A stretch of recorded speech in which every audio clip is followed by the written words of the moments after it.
అన్న ఈరోజు అసెంబ్లీ వేదికగా ఒక గంట సేపు సోషల్ మీడియాకు సంబంధించిన దాంట్లో యూట్యూబ్ ఛానల్ వేసుకొని గొట్టంగాళ్ళు గిట్టంగాళ్ళు ఇష్టానుసారం తమ్లైన్ పెడతా ఉన్నారు, నన్ను అది చేస్తున్నారని చెప్పినటువంటి ఈ రాష్ట్ర ముఖ్యమంత్రి మరి అట్లాంటి తమ్నైల్స్ పెట్టినప్పుడు అలాంటి చర్యలు తీసుకోకపోగా ఎవరు నిరసన తెలిపిన వ్యక్తులకు సంబంధించిన దానిల మీద కేసులు వేసేసి ఈరోజు అంటే అసలు నమ్మశక్యం కాని కేసులు, ఒక్కొక్కరి కేసు నిరూపణ అయితే 10 ఏళ్ల జైలు శిక్ష కోసం ఇంత తంటాలు పడుతున్నారు. మరి దీన్ని ఎట్లా చూడొచ్చు? ఎమర్జెన్సీ వాళ్ళు అంతే కదా, అనధికారిక ఎమర్జెన్సీ. నిన్న మొన్నటి దాకా మీరు ఏం చెప్తుర్రండి, ప్రజాపాలన అన్నారు. మోడీ మీద ఎమర్జెన్సీ ఉందని రాహుల్ గాంధీ పట్టుకొని రాజ్యాంగం పట్టుకొని తిరుగుతున్నాడు. మరి మీరేం చేస్తున్నారు ఇక్కడ? తమ్నైల్ ఇటువైపు తమ్నైల్ పెడితేనే ఇష్టం ఉన్నట్టు కేసులు పెడతారు. మరి అదే ఈ తమ్నైల్ పెడితే కేసు ఎందుకు పెట్టరు? ప్లస్ ఈ తమ్నైల్ పెట్టి విత్డ్రా కూడా చేసుకున్నాడు అంటే నువ్వు అబద్ధమే కదా. నువ్వు నిరసన కార్యక్రమం చెప్పగానే ఒకవేళ నిజంగానే నీ దాంట్లో తమ్నైల్ పెట్టి చర్చలు చేసి ఒక వ్యక్తికి సంబంధించినటువంటి అంశం పెట్టినప్పుడు అది ఒకవేళ ఉంటే ఏంది నిరసన చెప్తే రాండా చూడు ఆధారం చూడు ఇది ఉన్నది అని చెప్పి తమ్నైల్ అట్నే ఉంచుతావు, డిస్కషన్ అట్నే కొనసాగిస్తావు, మరింత నెక్స్ట్ లెవెల్ తీసుకుపోతావు ఆ ప్రోగ్రామ్ని. నువ్వు అవతల వైపు ఇల్లు తప్పు చేసినా నిరూపిస్తావు. నువ్వు నిరసన చేయగానే మొత్తం చర్చలు మానేసి తమ్నైల్స్ తీసేసినావంటే నువ్వు తప్పు చేసినావని అర్థం. అక్కడ నువ్వేంది, మీరు ఒక ఇంటెన్షన్ తోటి ఈ పని చేశారు. ఇక్కడ తెలంగాణకు సంబంధించినటువంటి ఓ నాయకత్వాన్ని కావచ్చు, అస్తిత్వాన్ని వీళ్ళని దెబ్బతీస్తే తెలంగాణ అస్తిత్వాన్ని దెబ్బతీసినట్టు అని ఒక వ్యూహంతో మీరు చేసిర్రు అనేది చాలా క్లియర్గా కనిపిస్తున్నటువంటి అంశం.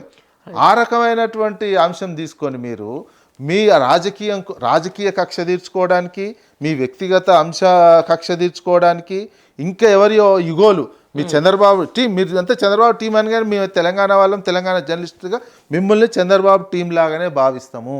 మీరు ఇక్కడ సమాజం పట్ల కానీ ఇక్కడ అభివృద్ధి పట్ల 10 ఏళ్ల నుంచి జరిగినటువంటి గ్రోత్ రేట్ ఎప్పుడైనా రాసిర్రా? మీరు ఇట్లా హైలైట్ చేసి చూపించిర్రా?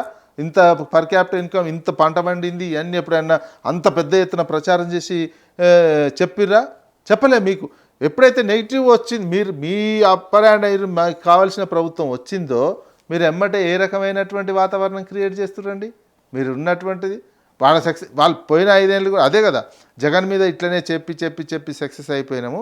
ఇక్కడ కూడా ప్రతిపక్షంలో ఇట్లా చెప్పి మా అనుకూలమైనటువంటి మా చెంచాలని, మా అనుకూలమైనటువంటి ప్రభుత్వాలనే మా చెప్పు చేతుల్లో ఉండేటువంటి వాళ్ళనే గవర్నమెంట్గా పెట్టుకోవాలి తెలంగాణలో అని. అంటే ఇంత ఒక ప్రాంతం మీద మేము కొట్లాడి తెచ్చుకున్నటువంటి తెలంగాణ ఒకటి ఫెయిల్ అయిందని చూపించడం కోసం, ఇక్కడ వాళ్ళకి పరిపాలించుకోరాదని గతంలో చేసింది నిరూపించడం కోసం ఇక్కడ సీఎంని పనికిరాడు అని ఫస్ట్ సీఎంని చేసే ప్రయత్నం చేశారు. ఇప్పుడున్న సీఎం మా చేతుల పప్పెట్లాగానే వాడుకుంటున్నారు అనేది తెలియని ఒక అహంకారము, తెలియని ఒక ఆధిపత్యము. వాళ్ళు చూడు ఇక్కడ మన సీఎంని ఎంత సింపుల్గా చిన్నగా చూస్తున్నట్టుగా అనిపిస్తున్నది. ఇప్పుడు బనకచర్లదే చూసుకోండి, బనకచర్లది మీరు ఎంత ఈజీగా రాస్తున్నారండి, వరద జలాలే పోతున్నాయి అనేది. అదే మీరు ఆంధ్రాది అయితే హక్కుల గురించి అడగరా? మా హక్కులు కోల్పోతున్నామని అడగరా? తెలంగాణకు హక్కులు ఉండొద్దా? ఆ 3000 టీఎంసీలు అనలబోతున్నాయని ఎందుకో రాయరు? ఇది ఆంధ్ర దోపిడీ చేస్తుంది తెలంగాణకు అని రాయరు? అదే ఆంధ్రాలో ఉన్నప్పుడు తెలంగాణ అడ్డుకుంటుంది, తెలంగాణకు నీళ్ళు రాకుండా అడ్డుకుంటుంది, ఆంధ్రాకు నీళ్ళు రాకుండా తెలంగాణ అడ్డుకుంటుంది అని రాసిన వాళ్ళు ఇది ఎందుకు రాయరండి? తెలంగాణ నీళ్ళని ఆంధ్ర దోసుకపోతుంది అని ఎందుకు రాయరు? అదే అంటున్నా. దీనికి సంబంధించిన దాని మీద కూడా నాకు థాట్ ప్రాసెసింగ్ అనేది ఇందాక నుంచి నాకు ఒక ఆలోచన వస్తూ ఉన్నది.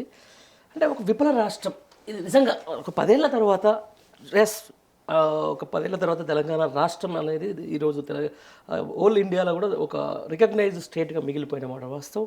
ఇటు సంక్షేమంలో కానీ అభివృద్ధిలో కానీ ఇట్లాంటి రాష్ట్రాన్ని ఒక విఫల రాష్ట్రంగా చేసే ప్రయత్నం జరుగుతూ ఉంది మీడియా రూపేణ.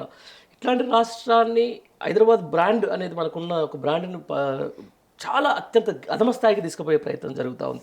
ఈ హైడ్రాల్ అని చెప్పేసి, రియల్ ఎస్టేట్ అని చెప్పేసి, దీనికి ఇది కూడా మీడియా ముసుగులో వేసుకున్న తర్వాత ఎందుకు ఇంత వ్యక్తిత్వ హననంతో పాటుగా రాష్ట్రాన్ని రాష్ట్రంగా చూపించే ప్రయత్నం జరుగుతుంది. హైదరాబాద్ బ్రాండ్ని విపరీతంగా కిందికి ఎంత అధమ స్థాయికి తీసుకుపోవాలో ఈ పాటికి తీసుకుపోయింది. ఆ తర్వాత సాక్షాత్తు ముఖ్యమంత్రి అప్పుల రాష్ట్రం అయిపోయింది, చెప్పులు కూడా దొంగతనం చేస్తున్న కాడికి తీసుకొచ్చే స్థాయికి ఎందుకు వచ్చింది? దీన్ని ఎందుకు ఈ మీడియాను సమర్థిస్తున్నారు దాని మీద నాకు అర్థం కాని విషయం. అందుకని మీరు ఒక సీనియర్ జర్నలిస్ట్ మీరు ఏం చెప్తారు దాన్ని? ఎందుకంటే ఉన్నటువంటిది దీని వెనక దీని ఉద్దేశం ఏంది? ఉద్దేశము తెలంగాణ సమాజంని తక్కువ చూపు చూడాలి. మేము మాకున్నటువంటి అక్కడ ఆ అమరావతిలో కొంచెం డెవలప్ ఈ భూమి వచ్చేంత వరకు హైదరాబాద్ని చిన్నగా చూపించాలి. ఎట్లా అవుతుంది హైదరాబాద్? ఇప్పుడు అమరావతిలో చార్మినార్ వస్తుందా, అమరావతికి మెట్రో వస్తుందా, అమరావతికి హుసేన్ సాగర్ వస్తుందా, అమరావతికి ఆకాశ అర్మియాలు వస్తాయా, అమరావతికి ఐటీ వస్తుందా? ఎట్లయితుంది? రాదు. ఎట్లా తీసుకొస్తారు నాకు అర్థం కాదు. వాళ్ళ ప్రయత్నం అది తీసుకురావాలి. అంతో ఇంతో ఎంతో కొంత. అరే చుట్టూ ఓవైపు బెంగళూరు, ఓవైపు హైదరాబాద్, ఓవైపు చెన్నై ఉంది. మనము 3 చోట్ల ఉన్న చోట ఇక్కడ డెవలప్ కావడం కష్టం. అంతే చెన్నైని ఏం చేయలేము, బెంగళూరుని ఏం చేయలేము. ఆడ మన మీడియా లేదు. ఈడ మనకు అంతో ఇంతో మీడియా ఉంది. ముఖ్యంగా ఈయనైతే ముందు చంపేద్దాం, ఏదో రకంగా చేసి దీన్ని తుడిపే. అది ఎట్లా ఇది సాధ్యం కాదు. హైదరాబాద్ అనేది చారిత్రాత్మకంగా ఉన్నటువంటిది. చంపేస్తే చచ్చిపోయేది కాదు. కానీ వాళ్ళు చేసే ఒక వృధా ప్రయత్నం. ఇక్కడ సీఎం ఇప్పుడు ఉన్నటువంటి పాలకుడు కూడా వాళ్ళకు అనుకూలంగా ఉన్నటువంటిది. ప్లస్ వాళ్ళు ఈ చిన్నగా చేసి ఇక్కడ ఉన్నటువంటి ఇంకేమైనా వనరు ఉంటే తీసుకుపోయి ఆడ పెడదాము అనే ఆలోచన చేసేటువంటిది. రేపు మళ్ళీ ముఖ్యమంత్రి కావాలంటే రాజకీయం చేయాలంటే అక్కడ పోయి చేస్తారా? ఇప్పుడు ఉన్నటువంటి నాయకులు మరి ఇక్కడ చేస్తారా? ఇక్కడ ఉన్నటువంటి నాయకులు ఇక్కడ చేస్తారు. ఈ బిజినెస్ చేసే వాళ్ళు ఉన్నారు ఇప్పుడు. అంతే ఇప్పుడు వెనకంగా జరుగుతుంది, జర్నలిజం పేరుతో జరుగుతుంది, వెనక వ్యాపారం ఎక్కువ నడుస్తుంది కదా. ఇప్పుడు మహానీస్ సంబంధించి బ్లాక్ మెయిలింగ్ కూడా కొంతమంది చేస్తున్నారు కదా. కొన్ని మీడియా సంస్థలు అయితే బ్లాక్ మెయిల్ చేసి బతుకుతున్నటువంటిది ఉన్నారు కదా. ఇప్పుడు కొంతమంది మనకు తెలిసింది ఆంధ్రాలో కూడా కాకినాడ పోర్టులో బియ్యం సరఫరా చేసే వాళ్ళని ఈ మధ్యలో జరిగిన వివాదాస్పదమైనటువంటి ఛానల్కి సంబంధించినటువంటి వాళ్ళే బ్లాక్ మెయిల్ చేసి అమౌంట్ అడిగిర్రట. వాళ్ళు కొంత ఇచ్చి ఇయ్యంపు అని చెప్పి ఎలగొట్టిన పరిస్థితి కూడా ఉన్నది. ఇట్లా ఇప్పుడు ఇంకోటి కూడా ఎస్టాబ్లిష్ ఏం చేసుకోవాలనుకున్నారు వీళ్ళు. ఇది రకమైనటువంటి ఆ వ్యక్తిగా ఉన్నటువంటి వ్యక్తి ఇక్కడ ప్రభుత్వానికి నేను దగ్గర నిరూపించుకునే ప్రయత్నంలో కూడా మన నిరసన కార్యక్రమం ఉపయోగించుకుంటు కదా. అక్కడ ఉన్నటువంటి ఛానల్ ఓనర్కి సంబంధించినటువంటి వాళ్ళు ఏం చేశారు, నేను ఇప్పుడున్న రేవంత్ రెడ్డికి ఇప్పుడు మంత్రి వైపు చూసే మంత్రి పోయేస్తే సీఎం పంపితేనే పోతారు కదా. ఇప్పుడు బయట ఉన్నటువంటి వాళ్ళు కానీ ఇంకెవరైనా ఓహో పెద్ద తోపేరో ఇక్కడ ఉన్న ప్రభుత్వానికి దగ్గరైన అయినా ఈయనతోటి ఇంకేదైనా అయితే ఆ వెనక కార్యక్రమాలు వేరే ఉంటాయి. ఆ కార్యక్రమాలకు కూడా ఇది ఉపయోగించుకోవడం కోసం ఇది చేసినటువంటి వ్యవహారం చూడాలి. అదే చూసినాం, తెలంగాణ సమాజం కూడా చూస్తూ ఉంది. అయితే ఏదైతే దాడి తర్వాత అక్కడ ఉన్నటువంటి ఆయన జర్నలిస్ట్ మాట్లాడిన విధానమే నాకు ఎందుకో కొంచెం అయితే చాలా ఎబ్బెట్టుగా అనిపించింది. ఒక ప్రతిపక్ష నాయకుడు బీఆర్ఎస్ పార్టీకి సంబంధించిన వర్కింగ్ ప్రెసిడెంట్ కేటీఆర్ ఇది నువ్వు చేయించిన కుట్రా అంటే నేరుగా అక్కడ చేసింది ప్రజల, కార్యకర్తల, అభిమానుల, తెలంగాణ ఉద్యమకారుల, లేకపోతే తెలంగాణ మీద ప్రేమ ఉన్నోళ్ళ అనేది రైట్ తర్వాత తెలిసిపోతుంది, నేను కాదనను. బట్ ఒక వ్యక్తిని పట్టుకొని ఒక జర్నలిస్ట్గా ఎస్ తప్పుంటారు రండి కూర్చున్నా ఒక డిబేట్ పెడతాం ఇది నిజమో కాదో అని చెప్పేసి అనాల్సిన ఒక జర్నలిస్టు ఒక నేరుగా ఒక పార్టీకి సంబంధించినటువంటి వర్కింగ్ ప్రెసిడెంట్కి సవాల్ విశ్లేషించేంత దారుణమైన పరిస్థితికి ఈరోజు తెలంగాణ మీడియా దిగజారిందా, లేకపోతే మీడియా దిగజారిందా? మీడియా దిగా ఆయనకి ఉంది టార్గెట్ ఎవరు ఇచ్చిర్రు? చంద్రబాబు నాయుడు నుంచి వస్తున్న టార్గెట్, రేవంత్ రెడ్డి సపోర్ట్ చేస్తున్నటువంటిది. రాజకీయంగా ఇతర ప్రతిపక్షంగా ఉన్నటువంటి అంతే కదా.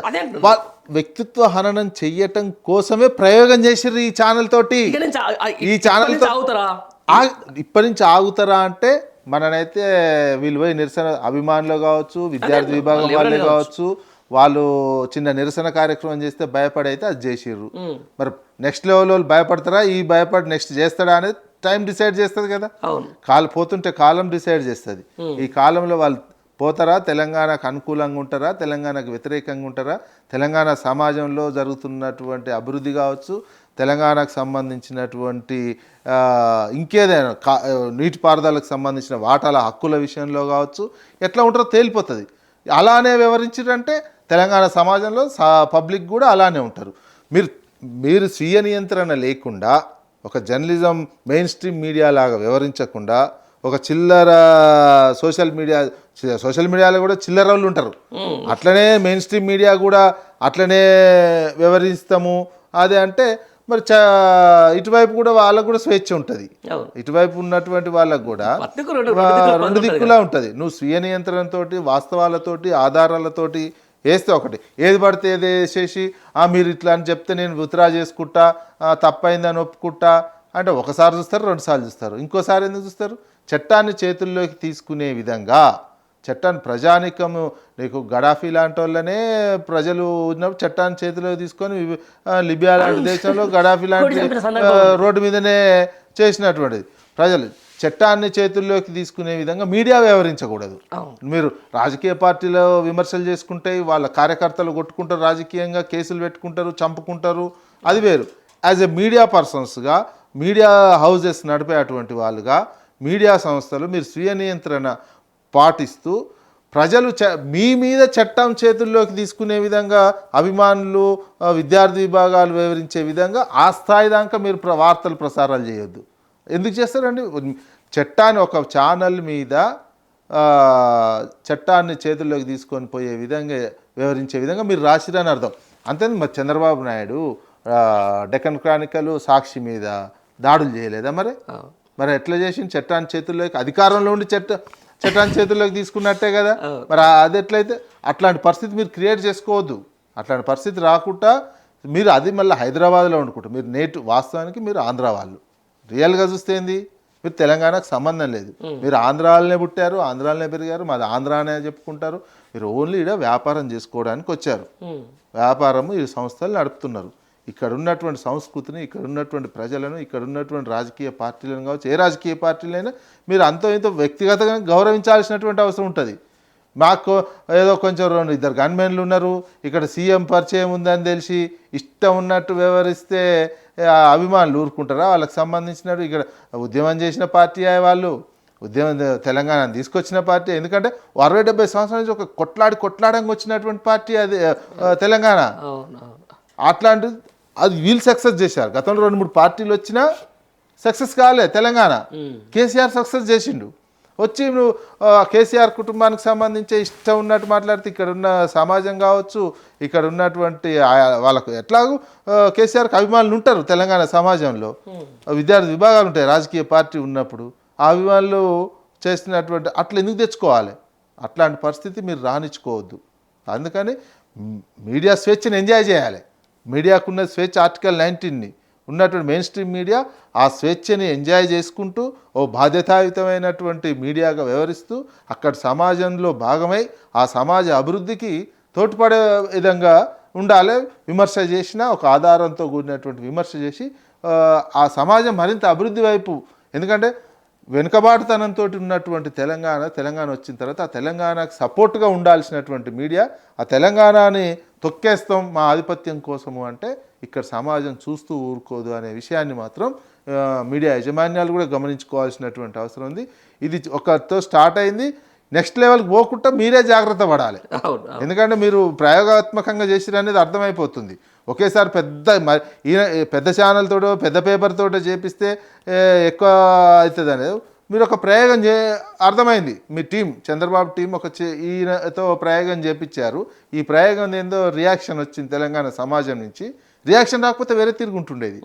రియాక్షన్ ఉంది కాబట్టి కొంచెం బ్రేక్ పడింది. రియాక్షన్ రాకపోతే వాళ్ళు తెలంగాణ మొత్తం సర్వనాశనం చేసే ప్లాన్ ఉండే. నెక్స్ట్ లెవెల్ ఎట్లయిద్దో చూద్దాం.